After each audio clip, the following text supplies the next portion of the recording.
Diz assim a palavra do Senhor. Depois disso, deixando Paulo a Atenas, partiu para Corinto. Lá encontrou certo jovem chamado Áquila, natural do Ponto, recentemente chegado da Itália, com Priscila, sua mulher, em vista de ter Cláudio decretado que todos os judeus se retirassem de Roma. Paulo aproximou-se deles e, posto que eram do mesmo ofício, passou a morar com eles e ali trabalhava, pois a profissão deles era fazer tendas. E todos os sábados discorria na sinagoga, persuadindo tanto judeus como gregos. Vamos orar? Ó Santo Deus, a Tua palavra, ela nos ensina, ela nos admoesta, nos corrige, nos fortalece, nos alerta de coisas importantes. Mas a Tua palavra também é aquela que vem de encontro a nós para nos mostrar os erros e mostrar qual é o Seu querer diante disso tudo. E nós te pedimos que ela seja eficaz agora nas nossas vidas. Ó Deus, ensina-nos a vivermos como família e servirmos ao Senhor como família cristã. Em nome de Jesus. Amém. Ao trabalhar esse texto hoje, por 2 vezes, na parte dessa tarde, eu fiquei pensando, será que essa mensagem só vai ser para pais de adolescentes e crianças, daqueles que ainda não saíram de casa, ou alguns jovens, né? Mas depois eu fui entender que não. Aquilo que nós vamos tratar nesse texto, ele vai atingir a vida de cada um de nós. Eu gostaria de tratar com vocês hoje sobre servirmos a Deus como família. Como uma família normal, que tem pais, tem filhos. Hoje alguns têm famílias incompletas, por várias razões. Mas são famílias, da mesma forma. E na vida de um cristão, o propósito dele, tanto individual quanto para nossas famílias, ele continua sendo o mesmo durante toda a nossa existência. Eu lembro da minha avó Maria, era a mãe da minha mãe.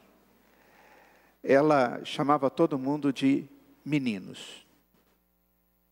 Ou quando acontecia alguma coisa, ela falava, menino. E eu lembro que eu já não era menino. Eu já estava casado. E a minha avó um dia na casa da minha tia, ela morava na casa da minha tia, mas já no finalmente. E eu fiz alguma coisa e ela quis me repreender. Ela diz, menino. Eu falei, puxa vida, nunca vou deixar de ser menino. Tem alguns pais ali dizendo assim, não vai. Nós nunca vamos deixar de ser família. Essa é a grande verdade. Mesmo que coisas mais duras e difíceis possam acontecer, que tenha gerado uma implosão dentro de uma família, nós ainda somos família. Pai continua sendo pai, mãe continua sendo mãe, filhos continuam sendo filhos. Pode não haver consideração como havia, pode não sentir o mesmo sentimento que sentia, mas sempre continuaremos a ser famílias. Sabe por quê? Porque família é algo que Deus propôs. Ela foi formada pela mente de Deus, pelo desígnio de Deus, quando Ele fez homem e mulher e disse que eles deveriam ter filhos e deveriam encher a terra. Eles deveriam constituir famílias. Quando nós vemos no capítulo 2, no final do capítulo 2 de Gênesis, nós vemos o Senhor mostrando como é que acontece esse negócio de iniciar uma família. Ele diz, olha, deixa o homem pai e mãe e se une à sua mulher, tornando-se os dois uma só carne. Sai da sua família original, cria sua família. E a gente vê logo depois Adão e Eva se tornando marido e mulher e tendo filhos. tendo alegrias e tristezas. Aquela família, eles viram um filho matar o outro. Mas eles continuaram sendo famílias.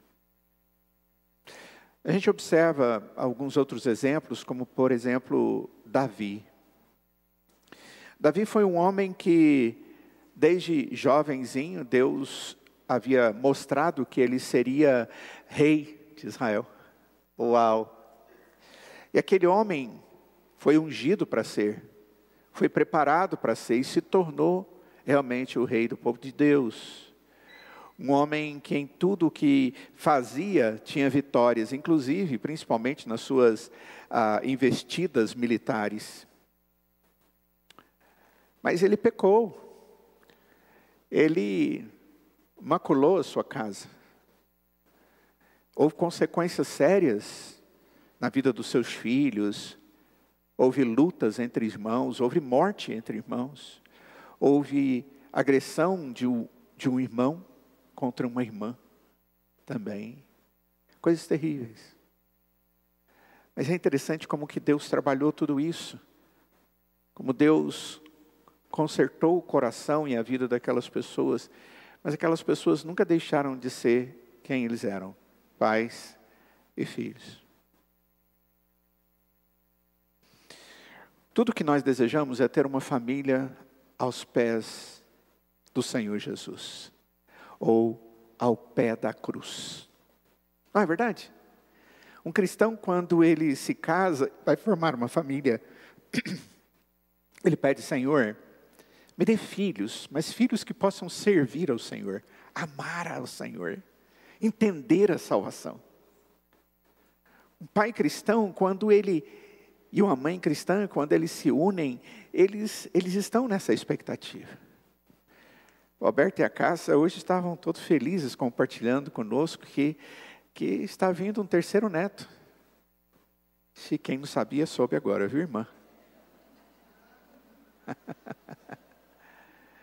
Mas ela já falou assim abertamente, né? Motivo de alegria. E eu fico pensando, o pastor Gustavo e a Cacila, os pais, como eles já devem ter orado por isso. Tem algumas divergências, como por exemplo a Cacila, que é 5, né? Ele não é tão animado quanto ela. Mas nós queremos isso. Mas afinal de contas, será que isso, apesar de ter passado já algum tempo, e os nossos filhos já estarem caminhando na vida, e alguns deles já até terem saído de casa, será que essa expectativa de ver a nossa família ao pé da cruz de Cristo acabou? Quando isso acaba? Quando eu perco a expectativa, ou eu posso perder a expectativa de ter uma família que honra a Deus junto, mesmo não estando presentes fisicamente? Eu creio que nunca. E é por isso que, eventualmente, nós vemos alguns pais já com seus filhos casados, com seus netos, e vai por aí afora, que vem compartilhar conosco e compartilha a respeito dos seus filhos, dos seus netos, e pede orações por eles, para que eles aceitem a Cristo como o Senhor das suas vidas. Esse é o maior bem que a gente pode ter. Essa é a nossa maior expectativa, porque é o maior bem que nós temos, é a nossa maior esperança, a vida eterna através de Cristo Jesus. Esse texto aqui é um texto interessante, porque nos conta a história do apóstolo Paulo, nas suas andanças missionárias. O apóstolo Paulo foi um homem que foi salvo de uma maneira toda diferente, especial.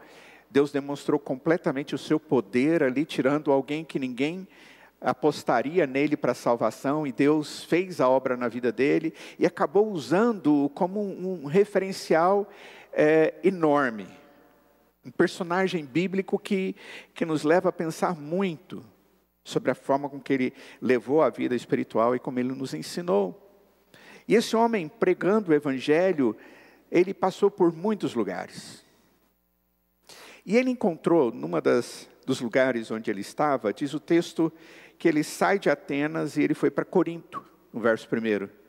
E lá ele encontrou um judeu chamado Áquila, natural do Ponto, que tinha chegado da Itália, com a sua mulher chamada Priscila. É lindo isso aqui, porque aqui começa a aparecer o nome de Áquila e Priscila. Nós vamos ver o nome de Áquila e Priscila aqui no livro de Atos. Nós vamos encontrar nas cartas de Paulo, ele mencionando essa família. O apóstolo em 1 Coríntios, ele menciona uma igreja que foi aberta na casa deles. O apóstolo Paulo, quando fala de Áquila, Priscila, já mais no final do seu ministério, ele fala da alegria que ele tem quando ele fala a respeito desses irmãos, que são caros ao seu coração. Uma família que serviu a Deus no reino do Senhor Jesus. E que trouxe até uma impressão forte na vida de Paulo. E eu fico pensando, puxa, mais do que aquilo que Deus estava fazendo na vida dele? É muito interessante tudo isso. Quando eu penso a respeito de viver uma vida familiar, produtiva, aos pés do Senhor, eu fico imaginando que é viver um evangelho verdadeiro dentro de casa. É plantar sementes todos os dias, é ensinar através de palavras, de ações, de reações, de sentimentos expressos de maneira sábia. Uma vez eu fiz uma citação aqui de um livro, o livro do John Piper, chamado O Sorriso Escondido de Deus. Se um dia você quiser ler um livro interessante, leia O Sorriso Escondido de Deus. Ele conta a história de alguns personagens cristãos conhecidos, que são conhecidos, são universalmente conhecidos, mas são homens que viveram momentos tremendamente difíceis, tanto de maneira individual, como de maneira familiar. E um deles é John Bunyan. John Bunyan foi o autor do livro O Peregrino. Peregrino é um livro lido no mundo inteiro. Mundo inteiro. Fantástico. Quem era esse homem? Esse homem era um crente em Cristo Jesus, funileiro, ferreiro, que aceitou Jesus, teve 4 filhos. E ele foi exigido que ele negasse a Cristo. E por causa disso ele não negou. Ele era um servo do Senhor Jesus, puritano. Ele sofreu 12 anos de cárcere por amar a Cristo. Foi nesse período de 12 anos que ele escreveu o livro O Peregrino. O rei Charles perguntou a um maior teólogo puritano daquela época, chamado John Owen, porque ele ia ouvir sempre, e John Bunyan era um homem simples, e ele está chegando para John Owen, que era conhecido como um teólogo, o homem das palavras da doutrina puritana, e ele chega para ele e diz, diga aí, por que você tem essa pressa, esse desejo de ouvir uma pessoa simples, um funileiro pregar? As palavras dele foram simples, ele diz, olha, eu trocaria voluntariamente toda a minha erudição pelo poder que esse funileiro tem de tocar os corações das pessoas quando ele fala do Evangelho de Deus.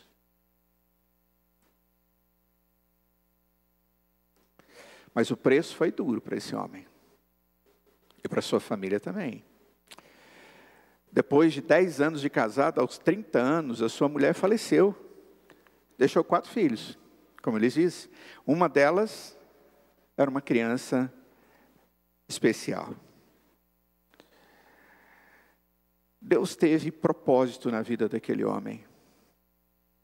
Deus usou a vida daquele homem e fez dele um instrumento de bênção e de transformação na vida de tantas outras pessoas, mas também da sua família. Existe uma coisa que a gente precisa entender. Eu e você precisamos servir a Deus como família, dentro de casa, dentro do nosso contexto, onde a família é o nosso alvo, o nosso objetivo a ser alcançado. E lembre-se, sempre família, você sempre vai ter que cuidar dos seus filhos em oração, de colocar os seus joelhos na presença de Deus pelos seus filhos, mesmo que eles estejam lá longe, às vezes distantes por distância, às vezes distante de Deus, mas distantes. Tem aquele serviço também que nós fazemos com a nossa família dentro de casa, quando as pessoas entram dentro da nossa casa para conviver conosco alguma coisa especial. Ou o serviço com a minha família quando a gente sai, e nós saímos como servos de Deus, acima de tudo para glorificar a Deus e proclamar o nome do Senhor Jesus. Quando você vai passear de férias, você vai para glorificar a Deus? Servir a Deus?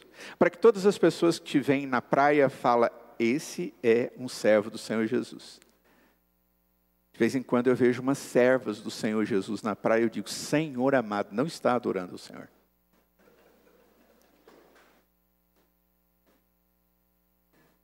E às vezes nem precisa ser na praia.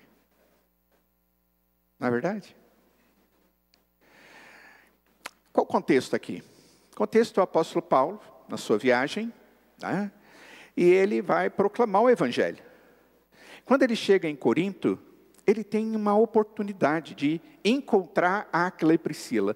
E o ponto de contato deles foi o fato deles terem a mesma profissão. Eles eram fazedores de tenda. Naquela época, ser fazedor de tenda era algo muito especial. Era um fazedor de casa daquela época, né? Muita gente morava em tenda.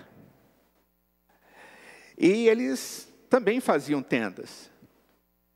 E é muito interessante que quando o apóstolo Paulo encontra essas pessoas ali, o texto diz que Paulo vai na casa deles, mas não só para visitá-los. Eles acabam recebendo o apóstolo Paulo como um morador da casa. Porque Paulo precisava ter um lugar para ele estar e gastar um tempo ali em Corinto pregando o Evangelho. Ele teve alguns lugares, algumas cidades que ele ficou mais tempo. Corinto foi um desses lugares, como Éfeso foi um desses lugares. O que a gente vê aqui? A gente vê uma família que está sendo abordada com a graça de Deus e que agora tem a oportunidade de honrar ao Senhor dentro do seu lar. De servir ao Senhor a ponto dos outros, e aqui no caso é o outro, o apóstolo Paulo, vi que aquela casa era um lugar legal. Valia a pena ficar naquele lugar. Se você for olhar bem, dar uma caminhada na Bíblia, você vai perceber que a igreja do Senhor Jesus, ela inicia dentro das famílias. Tudo começou dentro de casa. As primeiras igrejas começavam dentro da família de alguém, dentro da casa de alguém. Eles levavam pessoas para dentro. Desde a criação, a gente vê essa ênfase bíblica da família. A criação, Deus criou o homem e a mulher e deu a eles fertilidade para que eles pudessem criar família. Depois da queda, Deus não tirou esse propósito. Nós vamos olhando toda a história bíblica, em todo o escopo da Escritura, nós vamos encontrar famílias. Nós vamos ver, por exemplo, lá no livro de Gênesis, Noé sendo salvo e com ele a sua família. Construiu uma arca, ele e a sua família. Não morreram no dilúvio, ele e a sua família. Deus abençoou Abraão, Sara e os seus filhos, a sua família. De ti farei uma grande nação, diz o Senhor. E Deus abençoou os filhos, os netos dele. Deus profere uma aliança que envolve toda a família. Tanto é que quando nós pregamos o Evangelho e alguém crê no Senhor Jesus, e ele tem filhos menores, nós recebemos ele no batismo por causa dessa aliança de Deus, de abençoar nós e a nossa família. É por causa da doutrina do pacto, da graça e da promessa de Deus, que nós batizamos crianças. Nós não estamos salvando elas, mas nós estamos dizendo que dentro daquela casa existe a graça de Deus, e que aqueles pais têm a responsabilidade de mostrar Jesus aos seus filhos. Abraão pastoreou a sua mulher Sara. Depois, Isaac teve que pastorear a sua esposa Rebeca e os seus filhos, Jacó e Esaú. E o negócio ali não foi fácil. Jacó teve a sua família numerosa, que precisou ser pastoreada em meio a muitas crises, mentiras, invejas, fome, perdão precisou existir ali naquela casa. O filho dele, o filho nobre de Jacó foi José. Teve tudo aquilo que a gente conhece. E Deus, através daquela família, tirou o povo de Deus da expectativa de morte e os leva para o Egito. Porque antes Deus mandou José para preparar o caminho. Davi e a sua família. Se você vai no livro dos reis, apontam como era importante a família e como houve sequências e consequências causadas de filhos maus, pastoreados e preparados de maneira inadequada pelos seus pais. O livro de Provérbios, ele fala, a maioria das coisas tem a ver com a nossa relação com Deus, com a palavra de Deus e com a família. No Novo Testamento, Paulo fala ao carcereiro, dizendo que ele deveria crer no Senhor Jesus para que fosse salvo ele e toda a sua casa. Essa é a expressão. Então, nós precisamos compreender que o nosso primeiro local, a nossa primeira batalha como cristãos é dentro de casa. E essa é uma batalha além das mamadeiras, da educação e das coisas dos menores, dos não tão pequenos, os mais velhos e os filhos adultos. Sempre eu preciso olhar para dentro do meu lar. Nossa família deve ser o primeiro campo de trabalho como cristão.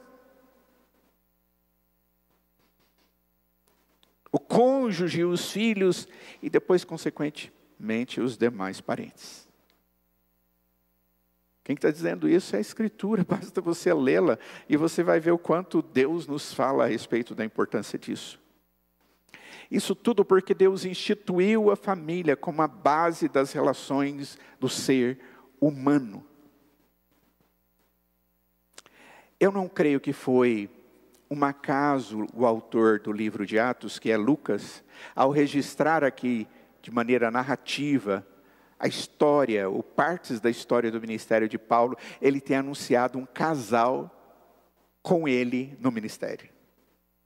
Apoiando, cuidando dele, orando com ele, investindo nele, suprindo, animando.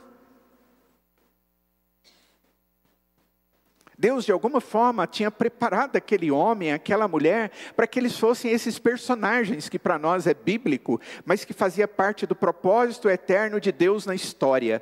E quem sabe alguém que eles evangelizaram, porque eles eram evangelistas, como Paulo foi aqueles que Deus usou para chegar até nós. A Bíblia não fala dos filhos de Áquila e Priscila. O texto não fala nada disso. Mas fala de uma família equilibrada, que teve a sua história registrada como fundamental para o crescimento da igreja. Então não foi à toa que foi dito que ele é o homem e a mulher juntos, crendo em Cristo e fazendo o trabalho. Certamente houve preocupação no registro bíblico para mostrar uma família abençoada nas suas relações dentro do contexto de expansão do Evangelho. Dentro do contexto de expansão da salvação e da graça dentro dos lares. Na Bíblia nós encontramos o tempo inteiro orientações de como devemos viver, como pais, como mães, como filhos, como irmão, como sobrinho, como neto. Todos temos as nossas responsabilidades, mas o maior propósito de Deus é que dentro das casas onde existe a salvação, haja uma preocupação por aqueles que Deus me deu como família. Nós vivemos num tempo onde o contexto e o conceito de família está sendo profundamente atacado. A ideia de família é algo meio ultrapassado. Totalmente. Hoje já não se fala de família como se fala na Escritura.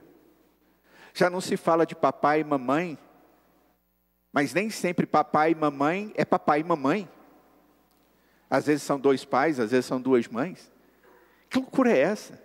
Quem ensinou isso? De onde tiraram isso? E as pessoas querem conviver com isso, como se fosse normal. E depois querem ensinar a graça de Deus aos seus filhos. Um Deus que abomina tal coisa. E diz com estas palavras, abomina isso. Trabalhar com os nossos filhos, trabalhar com a nossa família e ser bênção da nossa casa, é sermos cristãos verdadeiros onde Deus nos colocou, a fim de que vivamos a fé de tal forma que as pessoas nos olhem e nos busquem por causa da fé que existe em nós. Quando o seu filho precisa, ele te procura, ele bate na porta do seu quarto, do seu escritório, no telefone, e diz, por favor pai, por favor mãe, ore comigo. Porque aprendeu que o pai e a mãe oram por ele. Por favor, eu estou precisando de uma palavra, eu não sei o que fazer. Me ajuda. Não é só ajudar e você lembrar da mamãe quando você tem filho e precisa ficar com seus filhos para você ter um vale-noite. Viu? Seus filhos te veem assim, te consideram dessa forma. Isso é tudo que a gente constrói na existência familiar. E você pode dizer, pastor, mas eu conheci a Cristo tão tardiamente. E eu continuo te dizendo, seus filhos continuam sendo seus filhos. E eu digo aos filhos, seus pais continuam sendo seus pais. E o nosso primeiro alvo é a nossa casa. Para que nós possamos ser usados por Deus no reino dele. E a nossa casa é o primeiro lugar do reino de Deus que nós temos que ser bênçãos. Nós estamos com déficit disso. De pessoas que são tão confiáveis, porque vivem de forma tão clara o evangelho, que são buscadas. As pessoas ficam sem saber o que fazer diante das dificuldades, porque não tem nem pai, nem mãe dentro de casa, e nem pais na fé que cuidam deles de maneira fiel. É tempo de você olhar para isso, e visualizar qual é a sua realidade dentro da sua casa, como alguém que tem responsabilidade espiritual dentro do seu lar. Que bênção aqueles que têm os seus filhos crentes. Louve a Deus por isso, queridos. Agradeça a Deus a cada instante por isso. Porque é tão triste quando nossos filhos crescem, e alguns deles até dizem assim, a hora que eu completar 18 anos, não quero mais saber de igreja. Eu já ouvi isso de N pais, tristes porque os filhos disseram isso. Só vamos na igreja porque o Senhor manda, porque a senhora manda. Não é porque amam a Cristo. Como é triste. Mas a sua jornada não acabou com o seu filho e com a sua filha. Com a sua esposa, com sua esposa. Eu sempre gosto de lembrar de um exemplo, mas é claro que eu poderia dar vários desses quase 7 anos de ministério. Na verdade, 37, né? Eu fiz esses dias. Já estava até esquecendo.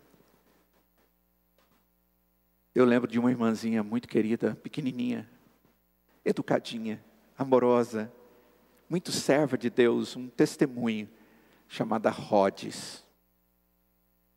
E quantos de vocês chegaram a ter o privilégio de conhecer a dona Rhodes?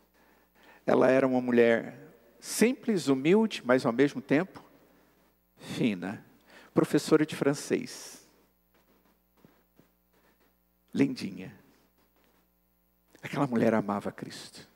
Ela ensinou a Cristo para os filhos, para os netos, para todo mundo, mas o marido dela ouviu durante todo o tempo, mas ele nunca teve seu coração rendido. Um homem excelente. Enquanto ela era desse tamanhozinho, ele era muito maior do que eu. Ele era um homem grande. Até que um dia Deus bateu na porta do coração dele. o regenerou e ele aceitou a Cristo como Salvador. Ele já tinha mais de 80 anos de idade. Mas a dona Rhodes, ela era persistente na oração, como a gente aprendeu hoje de manhã. Se você não ouviu a mensagem de hoje de manhã, ouça, tá? Sobre a perseverança. O que significa isso? E a gente ia nas reuniões de oração, quando era das mulheres da igreja, chamada SAF, a Federação de Mulheres lá, sociedades, quando era grupos de oração, seja onde for, ela dizia, por favor, orem pelos meus filhos e pelo João. Até que o seu João se converteu. Eu tive o privilégio de batizar o seu João. Altão. E depois disso, iam Rhodes e João para a igreja. E a gente chegava na escola dominical cedo. Os dois já estavam assentados, esperando. Coisa de meia hora, 40 minutos antes. E você ia conversar com ele, ele falava da alegria, que nunca tinha experimentado o que ele estava experimentando na sua vida. Passou um tempo depois, não muito, Deus levou os dois para o céu. Não foi um e o outro ficou, foram os dois. Porque ela amou o seu marido, intercedeu pelo seu marido e Deus teve graça e atingiu o coração daquele homem. A família dela é uma família muito querida para mim. Vi os meninos todos crescerem e hoje são pais e tudo mais. E os filhos deles já têm namoradas e ficamos por aqui. Esse é o nosso primeiro campo, amados. Ele é importante. Nós precisamos disso. A segunda coisa é quando a nossa casa se torna um lugar tão aprazível que nós temos o prazer de levar pessoas para dentro da nossa casa, porque nós queremos que as pessoas vejam a nossa fé dentro de casa. Quem nós somos ali dentro. Deixa eu fazer uma pergunta para vocês. Vocês, quando recebem alguém bem importante em casa, vocês preparam a casa? Prepara a casa para receber? Você fica mais bonitinho, cheirosinho? Fica, não fica? Fica mais pomposão e tal, né? Tem alguns que é relaxadão, mas a maioria fica. Nós vamos receber pessoas. Nós valorizamos essas pessoas. Nós vamos nos ajeitar, vamos colocar a casa em ordem. Eu não vou receber a casa suja, umas coisas jogadas para cá ou para lá. Como acontece depois do culto, alguém diz, vamos lá para a sua casa? Você fala, estava falando com fulano, pode ser a sua casa? A gente vai para lá comer pizza. Você fala, meu Deus do céu. A gente chega lá primeiro que vocês, daqui uma meia hora vocês vão para lá. Gente do céu. A gente chega lá em casa assim, correndo para ajeitar as coisas, enfiar dentro dos armários e botar tudo. Dá uma maquiada. Gente, olha só. O apóstolo Paulo foi morar na casa de Áquila e Priscila, o grande missionário, o grande pastor, o grande presbítero da igreja, o grande servo de Deus, o homem que Deus mais usava naquele período, chegou para Áquila e Priscila e deve ter dito, posso morar na sua casa? Ou eles devem ter chegado para Paulo e dito, vai morar na nossa casa, rapaz.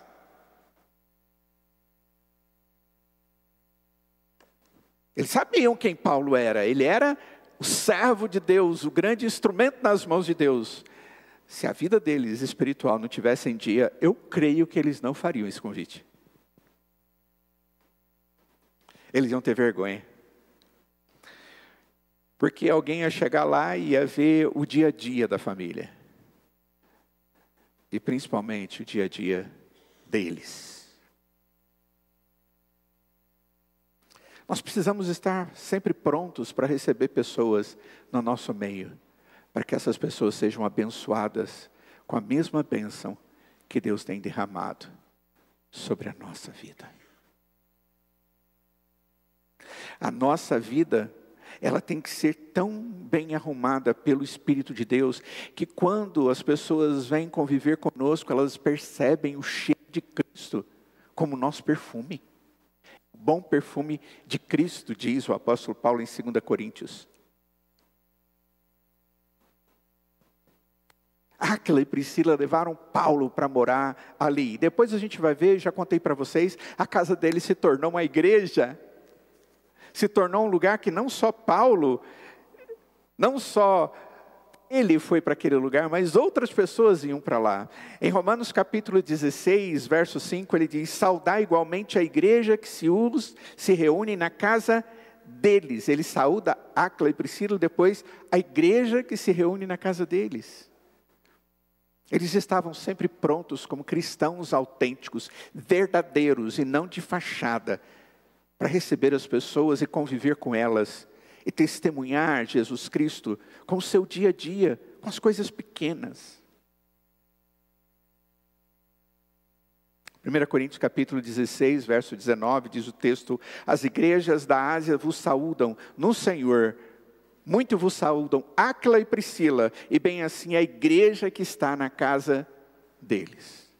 Ah, que bênção, irmãos, nós temos o Evangelho dominando o espaço.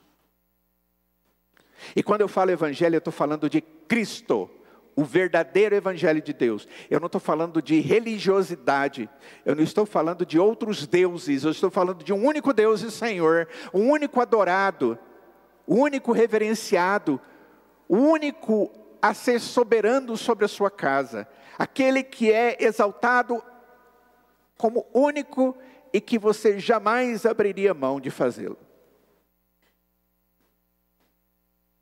E de repente você pensa: na minha casa, eu acho que se Cristo chegar nos dias que eu faço isso, eu faço aquilo, parece que ele fica do lado de fora. Ele não vai ter coragem de entrar aqui dentro, não. As atividades aqui não são tão santas assim. As coisas que são ditas nesses dias não são tão saudáveis assim. As coisas que são comprometidas são colocados em xeque, valores que são descartados quando eu faço algumas coisas na minha casa, Cristo não entraria. Isso é o mesmo que desprezar aquilo que Deus deu a você, a bênção de ter a Cristo, para que você possa, com a sua família, proclamar a Cristo dentro da sua casa. Porque, de alguma maneira, quando a gente está fora de casa, é fácil camuflar. Quando a gente está fora de casa, é fácil dizer que a gente é crente. A gente faz um jeito, tal, a gente tem um comportamento mais ou menos, mas ali dentro de casa é que a gente é exatamente o que somos de verdade.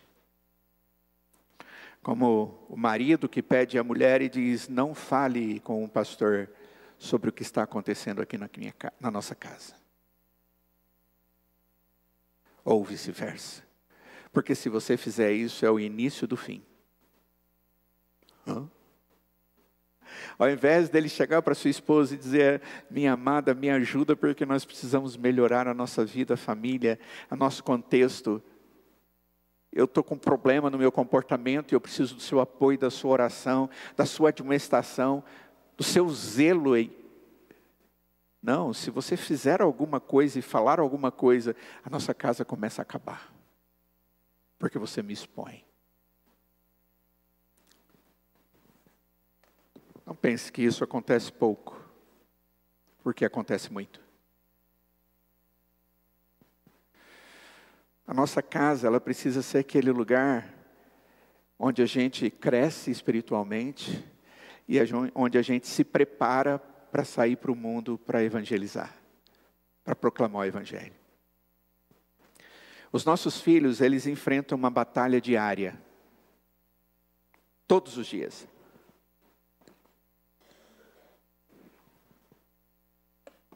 Quando eles saem de casa para ir para a escola, para a faculdade, para a formação dele. Hoje, ser um cristão na sociedade é defender como se fosse defesa de uma tese maluca. Como é que pode você ser tão inteligente e acreditar em Deus? Eu já ouvi isso tantas vezes. Em sala de debate, uma vez numa rádio. Como pode você ser tão inteligente e ter essa mente tão bitolada? Eu fiz assim e falei, é esse o nível da coisa? Mas é esse o mundo que a gente vive. Um mundo que precisa entender a Cristo, conhecer a Cristo, para que renda aos pés de Cristo. Quando a nossa família está sendo abençoada e nós vemos o Evangelho tomar conta da nossa casa, nós começamos a fazer planejamentos de como vamos ser úteis na vida de outras pessoas. Eu já fiz uma sugestão uma vez e vou fazê-la de novo, da gente sair para fazer evangelismo familiar. Evangelismo familiar, o que significa isso? É eu e a minha família ir para o campo mesmo. Qual que é o campo? Seu tio, sua tia, seu avô, sua avó, seus primos, sei lá, de repente eles moram na praia. Ah, legal, vamos lá na praia. Não, nós vamos lá na casa do nosso primo para compartilhar com ele esses momentos como servos de Deus, e de rebarba a gente vai na praia. Mas o objetivo principal é viver a fé cristã com eles. É ter uma vida missionária, uma vida familiar missionária. Planejar as nossas férias para pregar o Evangelho. Já usei esse exemplo também algumas vezes de um grupo batistas de Washington que vieram, na época eu pastoreava a primeira igreja, e eles vieram para ajudar-nos a construir a congregação de Trindade, que hoje existe lá, crescendo, graças a Deus. Já temos uma igreja lá de ciganos. Eles souberam do projeto, souberam das dificuldades, das possibilidades, do desafio, da potencialidade do trabalho, do serviço com cigano, uma coisa totalmente nova, e eles resolveram vir. E aí os contatos. O que a gente precisa preparar? Vocês têm um terreno? Precisam de um terreno? E nós vamos mandar para vocês a planta da base da igreja. Só isso. E nós vamos mandar para vocês o dinheiro. Dinheiro para quê? Para comprar as coisas. Tudo. Que coisas? Tudo. Beleza. Tudo é tudo, tudo que precisa nessa época. Vai precisar de tanto de cimento. Eles tinham tudo especificado. Vocês vão ter que comprar tanto de cimento, tanto daquilo, madeira, tantas chapas de madeira, assim. Tudo especificado. Ixi, mas a gente não está preparado para agora, não tem problema, a gente está mandando dinheiro para vocês. E as ferramentas a gente leva. E eles chegaram com as malonas, uns caixão assim no aeroporto, cheio de ferramenta. Aí eu pensei, vai vir aquele povão tudo de construção civil, chegou pai, mãe, filho adolescente, filho criança, avô. Eram pessoas normais. Aquela igreja, eles tinham a prática de, a cada férias, uma vez por ano, eles construíam uma igreja com um projeto desafiador. E aí, como é que nós vamos colocar essas pessoas aqui? Não, pode ficar tranquilo. Só queremos que vocês marquem o hotel. Preparem isso para a nossa alimentação. Nós vamos precisar de mais água do que o normal, porque...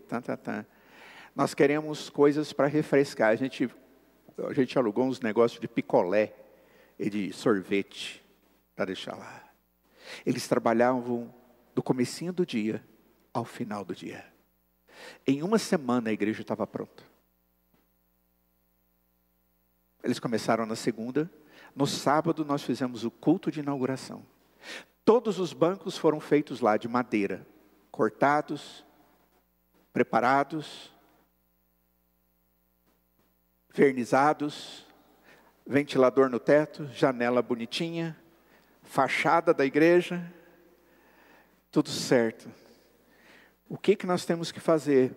Manda de vez em quando umas fotos para a gente ver o fruto desse trabalho. Vai ser muito importante para nós. Planejamento familiar para proclamar o Evangelho de alguma maneira. Eu fico pensando, ou eles são inteligentes demais, ou nós somos bobos e burros demais. Não creio que seja isso. Ou eles levam a sério a responsabilidade cristã muito mais do que a gente. E tem uma visão que vai além. Os filhos do pastor eram 2 pré-adolescentes, sapecas. E eu disse para eles, seguinte, na sexta-feira eu vou levar vocês lá num lugar de água quente. Ei, água quente, lá no Hot Park. Gente, eu quase morri naquele dia com aqueles 2. E os meus 2, é claro, eram o Hugo e Thaís também, meninos. E a gente foi lá e passamos um dia maravilhoso. Mas eles já estavam igual tomate, de tão vermelho, porque eles passaram a semana inteira no sol, trabalhando, aquelas crianças. Os bancos todinhos foram envernizados por eles. Aqueles 2 meninos.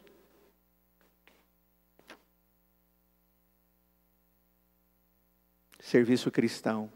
O muito interessante é que quando o apóstolo Paulo chega, e diz o texto que ele vai para a sua viagem missionária, e aí o apóstolo Paulo vai chegar lá na frente com Áquila e Priscila, e ele tem que continuar a viagem dele. Ele precisava ir para a Caia.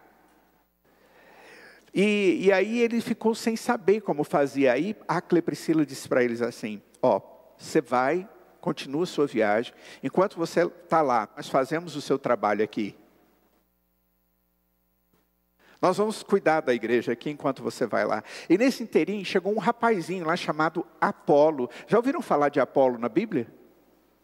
Claro, provavelmente escreveu a carta aos Hebreus, como muitos defendem. E Apolo era um homem que tinha ouvido a respeito das coisas de Deus. Ele havia crido, mas ele não entendia ainda a questão de Cristo Jesus, a suficiência de Cristo e tudo mais. Priscila e Áquila foram aqueles que ensinaram durante esse período, fizeram um seminário só para esse rapaz, para fortalecê-lo, e depois mandaram ele para continuar pregando o Evangelho. De tudo isso, o que eu quero que permaneça no seu coração, no meu coração, no nosso coração, irmãos, é que Deus tem propósito para nós que somos crentes, dentro da nossa casa. Seja ali dentro, porque ainda tem pessoas que não conhecem Jesus como Salvador. Ou quando já temos alguém em casa e nós podemos usar a nossa casa. Ou indo fora com a minha família para proclamar o Evangelho. Mas creia, Deus tem um propósito na sua vida e através da sua vida. Quebre os padrões que você criou e coloque no lugar os padrões de Deus a respeito de fé, de crença, de Bíblia, de Salvador, de único Senhor, de tal forma que essa abundância da verdade de Deus te qualifique para ser instrumento abençoador das pessoas, porque você vai falar com autoridade das coisas que você tem aprendido, vivido e experimentado com Cristo. Eu espero que Deus esteja te alertando para isso. Como hoje pela manhã Deus nos alertou para voltarmos para as orações, porque nós necessitamos delas. Não porque nós temos dificuldades, mas porque Deus é poderoso para fazer infinitamente mais do que aquilo que nós precisamos. Vamos nos colocar de pé e vamos orar.